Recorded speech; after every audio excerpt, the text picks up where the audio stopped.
ধানের শীষ প্রতীক পেয়েছি শেরপুর ৩ আসন ১৪৫। আমি এর জন্য ধন্যবাদ জানাই আমাদের দেশনেত্রী বেগম খালেদা জিয়াকে, ধন্যবাদ জানাই আমাদের ভারপ্রাপ্ত চেয়ারম্যান জনাব তারেক রহমান সাহেবকে। শ্রীবর্দী ৩ আসন তথা শ্রীবর্দী ঝিনাইগাতি উপজেলায় যে উন্নয়নমূলক কর্মকাণ্ড করেছিলাম, বিগত ১৫ বছর সেরকম উন্নয়ন আর হয়নি। আগামী দিনে আশা করতেছি, দীর্ঘদিন মানুষ ভোট দিতে পারে নাই, ইনশাল্লাহ সুষ্ঠু ভোট হলে অবশ্যই জনগণ আমাকে বিপুল ভোটে নির্বাচিত করবে। এবং আমি যদি নির্বাচিত হই, শ্রীবর্দী ঝিনাইগাতি সবচেয়ে অবহেলিত এলাকা শেরপুর জেলার মধ্যে।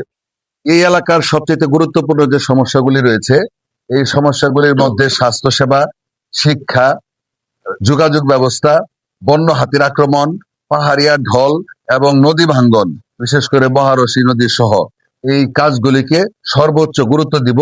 সেই সঙ্গে যুবক, বেকার, তরুণ বেকারদের চাকরির ব্যবস্থা করব, কর্মসংস্থানের ব্যবস্থা করব।